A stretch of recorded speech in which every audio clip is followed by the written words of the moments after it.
Hi everyone, welcome back to my channel, or if you're new here, welcome. Today I want to talk about what I learned from doing my marathon. So a couple weeks ago I completed the virtual Boston Marathon and I trained for 6 months leading up to it.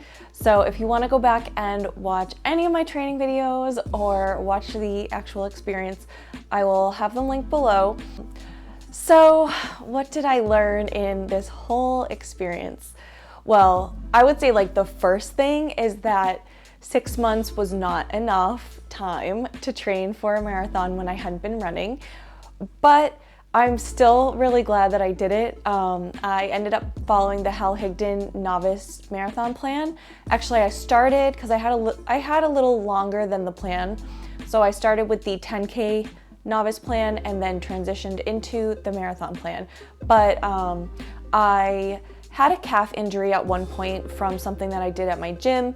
I also went away for 2 weeks and then I ended up having an ankle injury. So with those happening, my training wasn't perfect and I definitely found that it wasn't quite enough. When I did have the ankle injury, I did go to PT, so I did PT for like a month, and she said that that's normal, like to go from like 0 to 60 that fast, you know, and I'm not that surprised, but it was disappointing because the training had been going really well until it wasn't anymore. So I was definitely disappointed when it got close to the marathon and things weren't working out.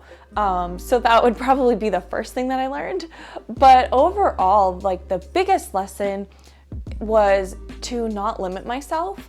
I had always thought I could never run a marathon. I had a friend who had done the distance medley, which is a 5K, 10K, and half marathon through the BAA, which is the Boston Athletic Association, that runs the Boston Marathon as well. And she was like, you should do that sometime. And I always said no, like I could never do a half marathon. The longest distance I had ever done was the 10K. And even that was like a stretch for me. I've done that one twice. And even that to me was like, oh my gosh, like the first time I did it, I kind of trained for it, but the second time I really didn't. And I was hurting after, even though like I do work out a lot going to Burn Boot Camp, but it's totally different. Like running is very different. So I would say that just doing the marathon at all, like all the training that I did, made me realize that I shouldn't just assume that I'm not able to do something. Like I literally would tell people like, oh, I have bad joints or whatever. But at the end of the day, like I did manage to run a lot of longer distances really well. So it just goes to show that you are capable of so much more than you think. It reminds me a lot, like the first time I ever did a pull-up, I was in a CrossFit competition and you couldn't advance in the competition if you couldn't do a pull-up. And I had only ever done them with a band before, but I had all these people standing around me and they were just like, just go for it, try it. And like, just that feeling that when I actually did it and like, I have a picture, it was the most amazing moment. So I think stuff like that, like every time you try something new that you thought you couldn't do and then you actually achieve it, that just makes you like, you're like able to dream bigger because you realize you're capable of so much more than you think. So that was a huge lesson for me, was getting to those longer distances. Like as soon as I was past that 10K, I was like, wow, I can run 8 miles. I can run 10 miles. I can run a half marathon. And that was amazing to me. And just realizing my capability, I think that is going to hopefully go a long way into other areas of my life. The next thing that I learned, and I kind of already knew this, is I'm very disciplined. If I have a plan, I will follow it. When they say like, fail to plan, plan to fail, like that is kind of me in a nutshell, because if I have a plan, I will stick to it and do it. If I have a goal and like I know what I need to do. So I did have this online plan. I just took myself through it. I didn't have a coach. I didn't really have anybody specifically helping me. Like I was definitely reaching out to people for some advice here and there, and trying to figure out exactly what I was doing. But considering, I think I did pretty well. Like, I haven't even totaled up how many runs or how many miles I did, but I'm sure it's pretty crazy. And that was like 6 months. Like, I signed up on March 30th and I ran in October on Columbus Day / Indigenous Peoples Day weekend. So that was 6 months of commitment that I really gave it my all. I eventually ended up not doing the burn boot camp on top of the runs because I realized it was just too much, like too much time, too much on my body. And that might be one thing, like when I was in my physical therapy for my ankle, a lot of the things we were doing were things that I had done at burn boot camp on leg days. So I was kind of wishing, like, I wonder if that would have helped if I had continued with the burn workouts. But there's no way to know, and I tried to do what I thought was right, and I tried to really listen to my body and not overtrain. So I don't know. I definitely tried my best, but I learned that I can follow a plan, and if I have a goal I want to reach, as long as I have the plan to get there, I'm going to do what it takes. The last lesson I learned is that my best is good enough. The marathon itself did not go exactly how I was hoping. Originally, when I signed up, I wasn't planning to train. Then I realized that if I didn't train at all, it would probably be pretty miserable.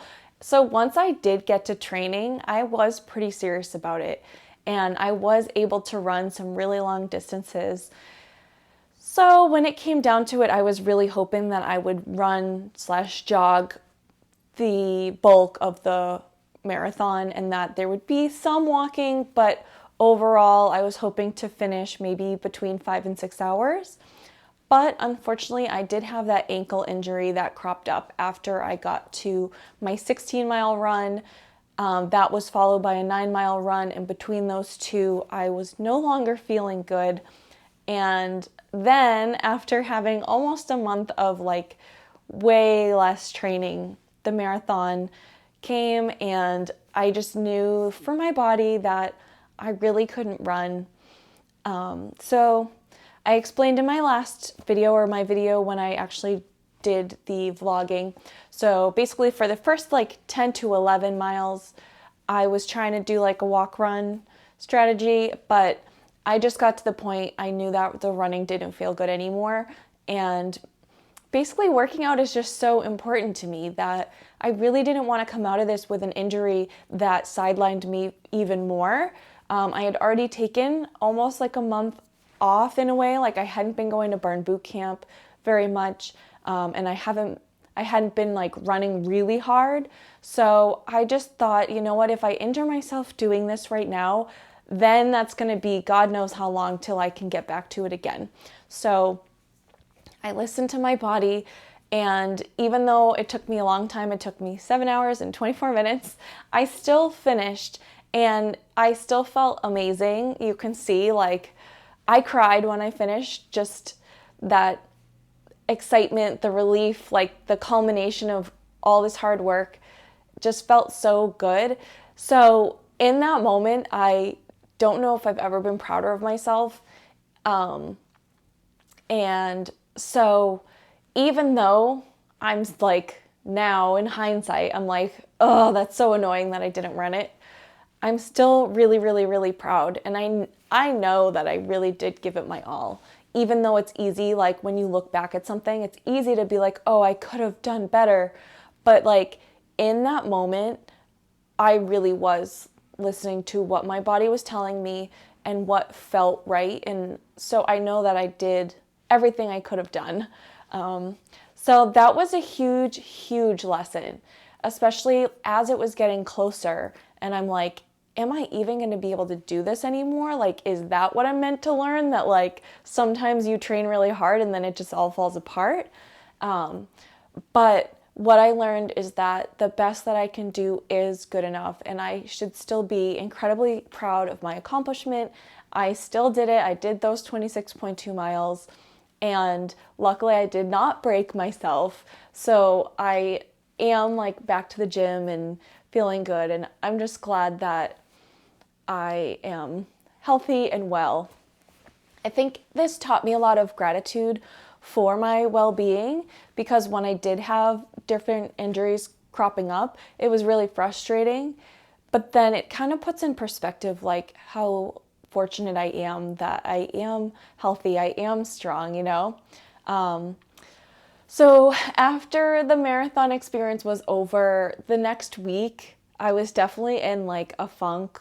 I really enjoyed that weekend. I had so much fun. And you can see the last vlog from that.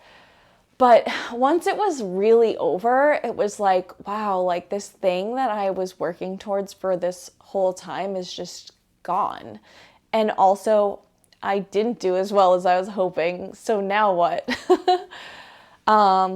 So I definitely had the post-race blues. I reached out to a friend and she said it's totally normal. So at the end of that week, I went back to burn boot camp. I did an arm day, which felt awesome. And then so that was Thursday. And then on the Friday, I did a core and cardio day. That was a lot, but I just, took it easy. I told the trainer just to remind her that I was coming off of the marathon. And so that was really good. And then last week was my first week back at Burn, and I did like 3 workouts. So I am really just going to focus on getting in 3 to 4 workouts at Burn Bootcamp from now and moving forward. I used to do 5 to 6. I would try to get there every single day. And that's just not what I'm called to do right now. Waking up super early again is hard. Like the 4:30 wake up is rough because I was sleeping until 6 in the morning. Most of the time, just to help with like recovery. Even though I wasn't running as much, I was still doing like long walks and stuff. So getting used to that wake up is pretty rough.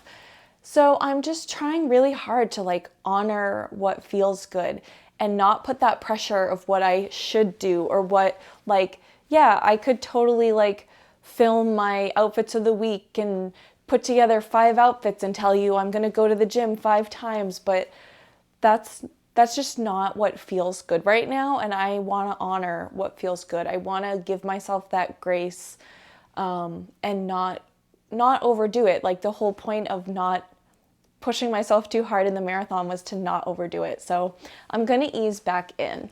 I also have a turkey trot. It's a 4-mile race that's coming up. So I am going to keep running a little bit now that I'm like feeling pretty good. I did a really short run last week. So, I'll be mixing in some runs, and I miss running. That's another thing that I learned. I learned that I really enjoy running, especially outside. It's so fun. I learned to appreciate all of like the stuff, like running down and seeing a little animal, like seeing a bunny, or the time that I found a turtle and saved it, or like seeing the little ducks and the geese. I just had so much fun out there, and I never thought that was possible. So that would be another thing that I learned that was super unexpected. So I hope you enjoyed this video. I hope you've enjoyed this journey with me. I don't know what my future plans will hold, but I don't want to give up running completely now that I've come this far. So we'll see. But again, I'm not going to put any pressure. As much as I want to just tell you that I'm setting my next goal is to go with the flow. Because, I do that to myself. I do put pressure to do whatever, and I really feel like right now it's just go with the flow and do what feels good, and then, reassess. So I hope you enjoyed. I will see you in the next video soon. Just make sure you're subscribed, and if you liked it, give it a like. Have a great day. Stay positive. Bye.